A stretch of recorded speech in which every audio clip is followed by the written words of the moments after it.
Lorsque nous devenons des parents qui détruisent au lieu de construire. Aujourd'hui, je vais parler des comparaisons familiales. Le plus souvent, les parents ont tendance à comparer les enfants. Prenons le cursus scolaire par exemple. Un parent qui a 2 enfants, le premier lui emmène de bonnes moyennes, l'autre fait vraiment du n'importe quoi on peut dire. Le parent qui manque de sagesse. Mais toi, Is, tu ne veux pas par exemple sur ton frère? Lui, il envoie de bonnes moyennes. Il fait comment? Vous vivez dans les mêmes conditions. Comment se fait-il que lui, il arrive à travailler, toi, tu n'arrives pas à travailler? Pourquoi tu es comme ça?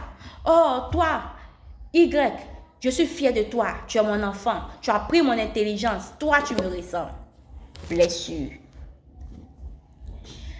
Prenons le cas où ils ont un peu grandi. Une des enfants peut-être se marie plus avant l'autre. Toi, tu es l'aîné. Tu n'arrives pas à te marier.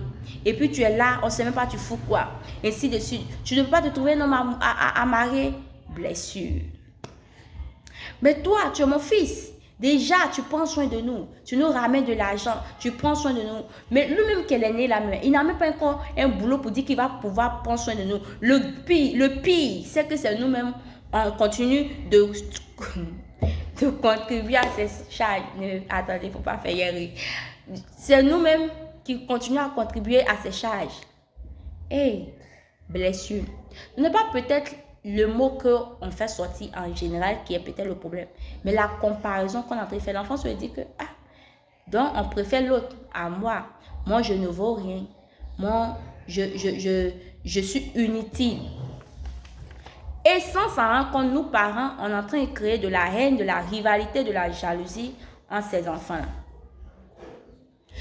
Quand les enfants commencent à s'entretuer, on va dire, l'ennemi. Et pourtant, parfois, nous sommes à la base de ces choses.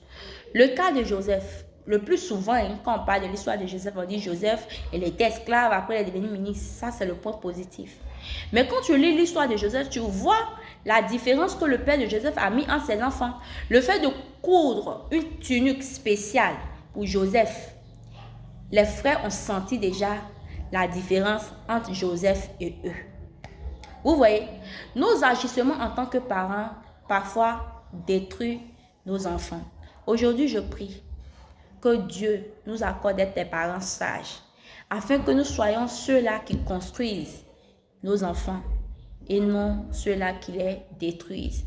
Si tu es parent et que tu te retrouves dans ce que je dis, réunis tes enfants, fais-leur comprendre que tu les aimes au même pied d'égalité, que peut-être parfois tu t'es mal pris en t'exprimant, mais que tu les aimes, ainsi de suite. À nous qui avons déjà peut-être un enfant, nous n'avons pas encore 2, 3 pour dire que l'autre va faire bonnes choses, l'autre va faire les mauvaises choses, et puis on va les comparer. Prions que Dieu déjà nous donne de la sagesse, afin que lorsque nous serons parents de multitudes, nous sachions nous comporter en tant que des parents sages. Que Dieu te bénisse.